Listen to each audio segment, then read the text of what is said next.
when we think about, reliability and making these things production grade, um, what are the tactical things that you're doing to ensure that your model is ready for production, that it's able to reach certain nines of reliability?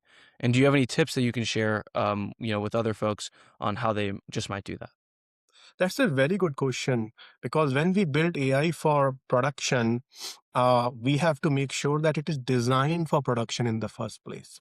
A production interpretability, reliability shouldn't come as an afterthought. So, number one, we need to have what we have done is we have designed interpretable agents that query the model or harness the model in a very interpretable manner that lets the designers of the robotic system see the intermediate outputs along the way.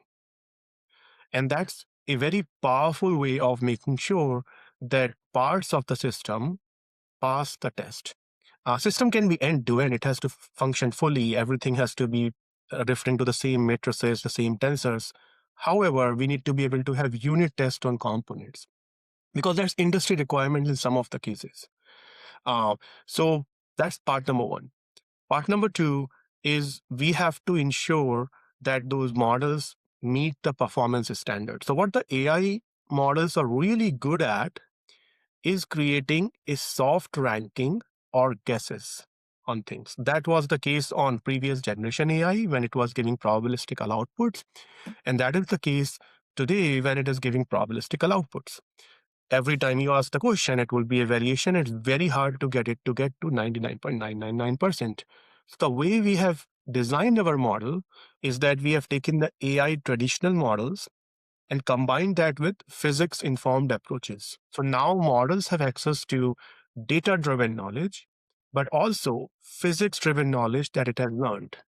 So a very simple example is, let's take the case of a very simple yes no answer. Can I pick up a object on the top of a table? If the object is beyond the reachability area of the arm, it is just further away than the total length of the arm, you just can't pick it up, right? So you do not need the model to reason millions of samples inside it to come up with that answer.